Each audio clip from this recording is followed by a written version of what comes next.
The biggest names in sports are all on IsraelSportsRadio.com. It's a pleasure to have on the Orlando Magic's Director of Player Development, Adonal Foyle, here on the program. And one thing I want to start with is your real early career at Colgate, because you were in the 1997 NBA draft and you were among a lot of big names that came from big schools. And with all due respect to Colgate, not the biggest school out there. So what was it like to come out of Colgate and be the 8th pick overall in the 1997 NBA draft?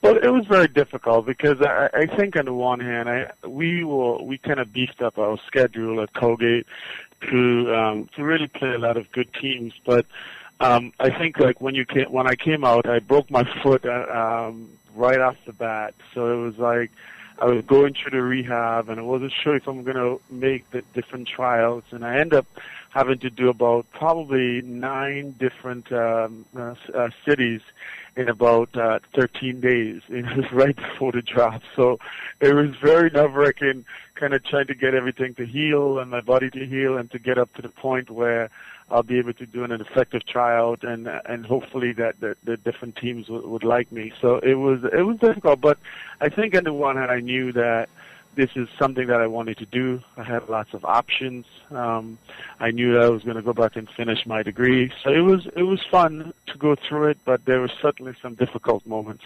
Now, I got to ask what the draft process is like as far as testing. I know in the NFL they have the Wonderlic test where they ask a lot of weird questions. They ask if you were a zebra, what would be your favorite fruit? I mean, they just do a lot of random stuff, and understandably because they have to test you mentally since they're going to make such a big investment in you. What was the weirdest question or the weirdest part of the process you had going into the 97 NBA draft?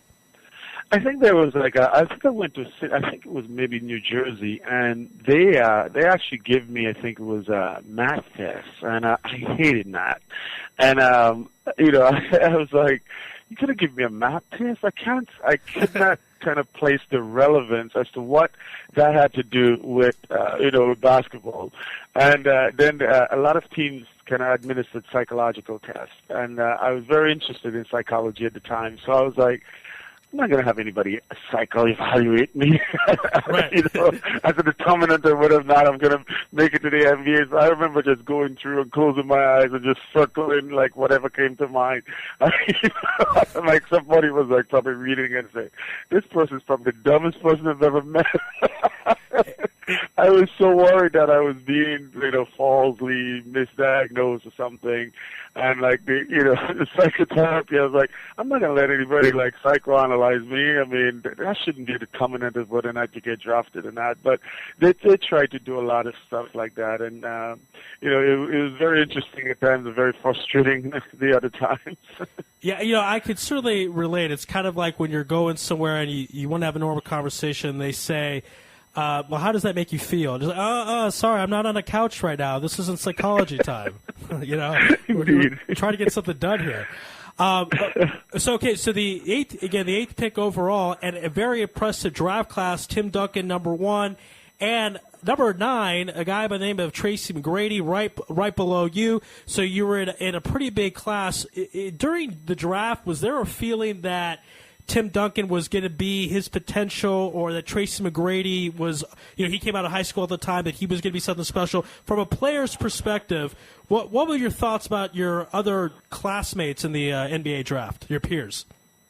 I think we had a tremendous draft class. The draft is never really scientific, but I thought what was amazing is that we would be looking at other guys. You'd be looking at the guys who were ahead of you in different conferences. So I knew, that Tim Duncan was an absolute monster. I knew Keith Van Haan was a very good player. Tracy McGrady, you kind of feel that, for me at the time I thought, what I had going in right now was a pretty good defensive player.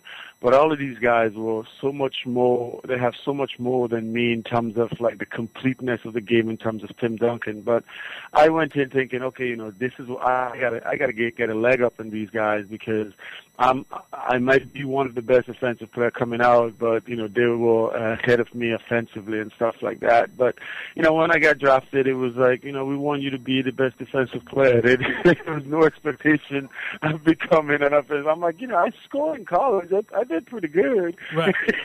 But it was, it was like it's so much about specialization when you get to the NBA.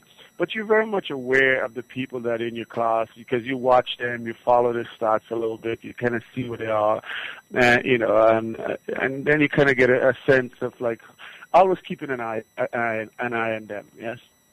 We're speaking with the Orlando Magic's Adonal Foyle. Adonal, before we go into your current position with the Magic, very impressive position, I want to actually go to the world of politics, because you found a very impressive organization, Democracy Matters, and I want you to talk a little bit about that, because it is really, I like the stuff that's nonprofit, nonpartisan, makes things a little bit fairer. So why or what motivated you to start this organization and make an impact on the world of politics?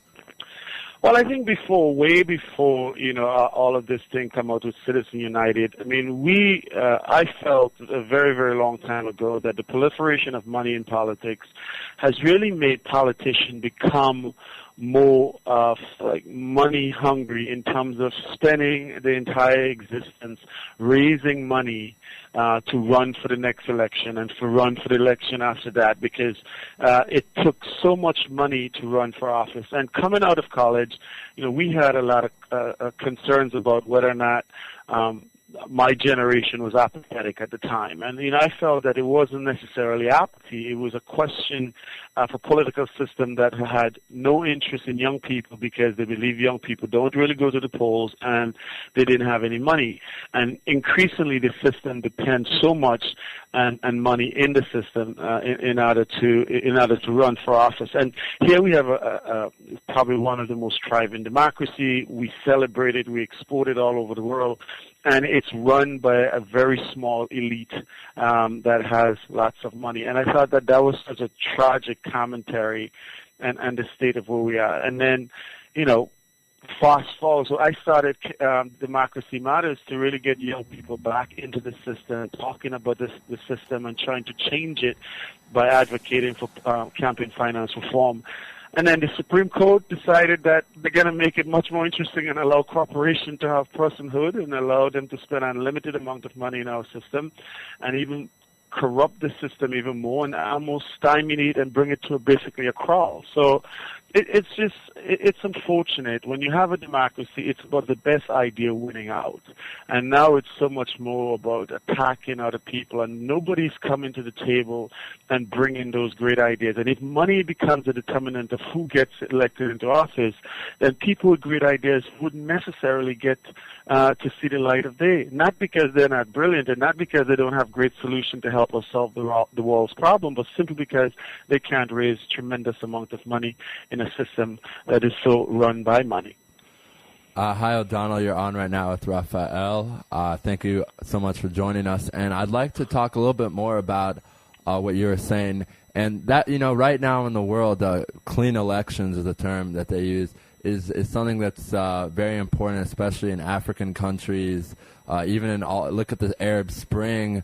I kind of want to ask your opinion. I know this is a sports interview, but I want to ask you more about what happened around the world the last couple of years and your thoughts on it.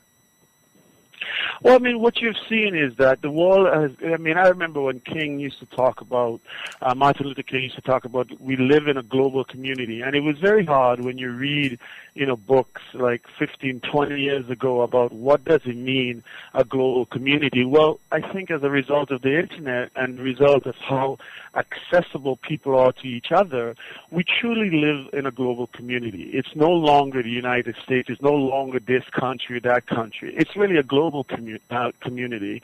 And what you've seen is that the free exchange of ideas between people globally. there is no barrier to the free exchange of ideas because of the internet and other social media networks like that, where people can go on and talk to somebody about what they're doing in Africa, or talk to somebody about what they're doing in Saudi Arabia, or talk to somebody about what they're doing in the Caribbean. There is this free exchange of ideas, and what you have in that medium is ideas are not always going to be the way we want it. It's going to be stuff, they're going to talk about other stuff other than how is the weather. They're going to talk about politics. They're going to see CNN, and they're going to talk about how bad this thing was, how great this thing was, and they're going to talk about the free exchange of ideas. And then what you have is that they are seeing how other people live. We no longer could think of ourselves as special in that we can aspire to a higher standard of living and expect the rest of the world, to carry the bag. I think you see more and more people are standing up and demanding to live the way we live. And I think you see that globally, and I think that's one of the main ingredients, I think, for what you're seeing and what's happening globally. Very interesting. I got to ask you, have you considered a career in politics after your NBA executive career is over, or have you thought about that? Well, I used to always, I think about politics all the time, but I think that being under the board has been a difficult place with the elbows and the stuff that happened under the board. But politics, I mean, they're worse. They're fighting without gloves on.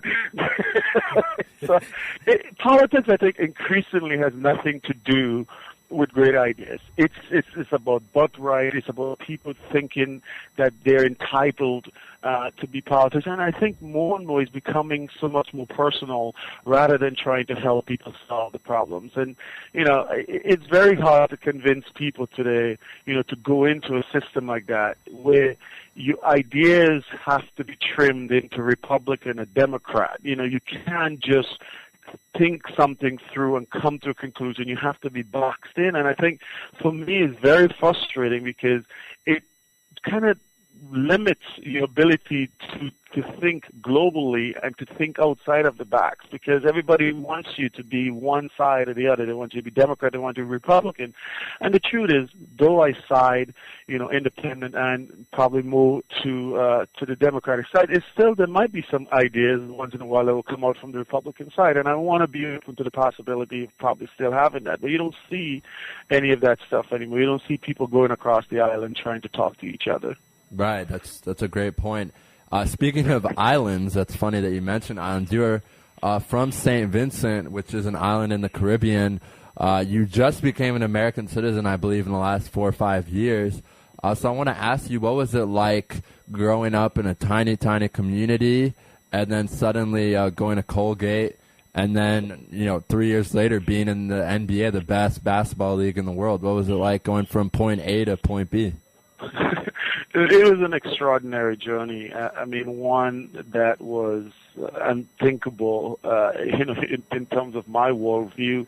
I mean, when you go from an island of about 500-600 people to a high school that had over 3,000, I mean, you could imagine the culture shock and imagine the difficulty of adjusting to a life that seemingly was so out of control. I mean, it was such an extraordinary 11-year, almost 12-year journey to the NBA.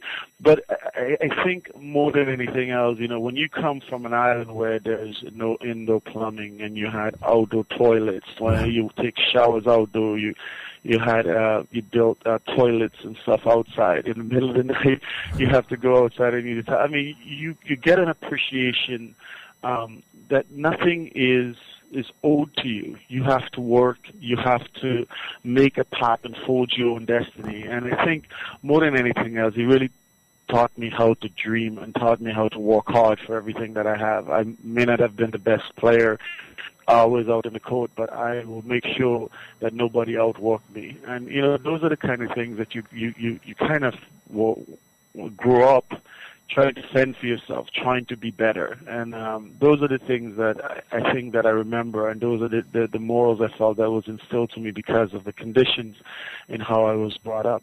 Right, and I got to ask you, looking around the NBA now, can you maybe compare a player that you feel had your intensity and your energy and what you just described to us? I think, you see a lot of guys. I'll say probably Reggie Evans was probably come to Right. the closest. I mean, he works hard. I mean, he runs back. He never seems to stop moving. He chops. He does so many different things. I don't think he's as good a shot blocker, but I think in terms of just the bare intensity and how he plays the game, I would say, he would be the person. I remember when I was growing up, I used to say, man, just the way like Charles Oakley used to play, I felt like that's what I wanted to be like. I mean, he would throw himself all over the place, and it was about just the passion. Dennis Rodman. Those are the kind of, I think, people that just, it didn't matter what they do, they were able to impact the game defensively, play by play. It was extraordinary. Sometimes, and he wouldn't even score in terms of Dennis Rodman, and then he would have a tremendous impact on the game. And I tell Dwight that all the time. I said, there's very few people in the game today that could completely change the game without scoring a basket, and you're one of those people. I mean, and the question is whether you want to really believe that this is something that you could do with your eyes closed. You could transform a game defensively, offensively, and in so many other ways. There's not a lot of other people in the league today that can do that. Right. Reggie Evans, I think that's we had Zaza Pachulia. I don't know. He kind of reminds me of you in some way because he always will do whatever it takes to get the rebound. He hustles, and he's also a foreign player. But, again, very different. I think you're right. Reggie Evans, who, of course, was on the Clippers this year and really helped them. I want to talk to you real quick. This is something that's very interesting for me because I am a fellow poet with you, and you don't hear every day a 6'10" NBA guy who has an emotional side and is not scared to show it. And I was reading some of your poetry in preparation for the interview, and very interesting stuff. Ambivalence and a king for his time. So what made you decide to get involved in that, and even better, to share it to the world? It's on the internet. Well, I think I was in an advanced placement English class in high school, and one of the assignment was to mimic the structure used by William Shakespeare in his sonnet formation, and I literally was freaking out because I had never written a poem, and I'm like, I don't even know what the heck is a poem, and structure and, diction and all this kind of stuff. And it just blew me away. And I remember I was doing I was actually visiting Duke and doing my college search for the college that I wanted to go to. And the way coming back from one of the trips, I started writing this assignment, and once it was done, I was like, wow, it's pretty good. And I think it was, she claimed it comes like thieves in dead of night to suck your blood and leave you thin and dry. It screams and sighs until the break of light. The blazing fire cuts the ominous sky. It passes through the tiniest of cracks. A bolted door keyhole is no match. To stop it, one must find its hidden tracks. It shed its skin will be this hunter's catch. And burn will be its deadly fate, for it must turn towards the morning ray. The Sukuna parades the tarry sky, as trembling in my childhood bed I lie. And I remember when I finished it, I was like, wow, because I was remembering a lot of the stories my grandmother used to tell me when I was very young, and he used to scare the bejesus out of me. And but I thought, what a great way to do something that means so much to you in a Shakespearean sonnet form, and that's what I did. And my professor liked it, and my teacher liked it, and then basically from there I couldn't stop writing. Wow, yeah, and it's really, like I said, it's very interesting to see someone like yourself, do that and kind of promote it as a former NBA player, because a lot of NBA guys wouldn't do that. So I respect you for that. Another thing that I respect you for, we have about 2 or 3 questions left. The Kerosene Lamp Foundation, which I know is something that you're very passionate about, and it's very important. So if you could tell our listeners a little bit more about that and why you started it and all that kind of stuff. Well, the Kerosene Lamp Foundation, after I started Democracy Matters, I wanted to do something that was more hands-on and also really tying into the Caribbean where I came from. And there were so many issues when you go back to the island that was facing young people. They had issue of AIDS. They have a high incidence of AIDS. Besides sub-Saharan Africa, the Caribbean is one of the most affected regions. So I wanted to find a way to engage young people, but not to preach to them, but to try to teach them about, responsibility and taking care of themselves. And there were high incidence of teenage pregnancy, and so I started doing these camps, and then every time we look at the numbers, we look at education, how many kids are staying in school, we're looking at all this stuff, and it becomes more and more grim. So we wanted to find a way to really talk to young people, using basketball as a way to talk to them about nutrition, talk to them about peer pressure, talk to them about AIDS education, sports psychology. So we wanted to create a camp where it will be seamless. There will be no difference between rebounding or dribbling and a discussion on sports psychology, nutrition, AIDS education, staying in school, giving every kid in our camp access to books and stuff. We wanted to make it so that it will be seamless. So you go from a rebounding station straight into a nutrition station, straight into AIDS education station, back to a dribbling station, back to a shooting station. So we had all these stations and we rotate them. And the kids were really liking it because they were seeing kind of the blend between their lives, that they could talk about sports, but at the same time they could talk about politics, and they can talk about reading, and they could talk about how the great book they read, and they can talk about what they want to do when they grow up and the reason to stay in school. So it was a great forum to kind of tackle many different things that were happening in their lives at the same time. And I think something people target one or the other, and what you have is that young people don't know how to put it in perspective, how to balance what's most important.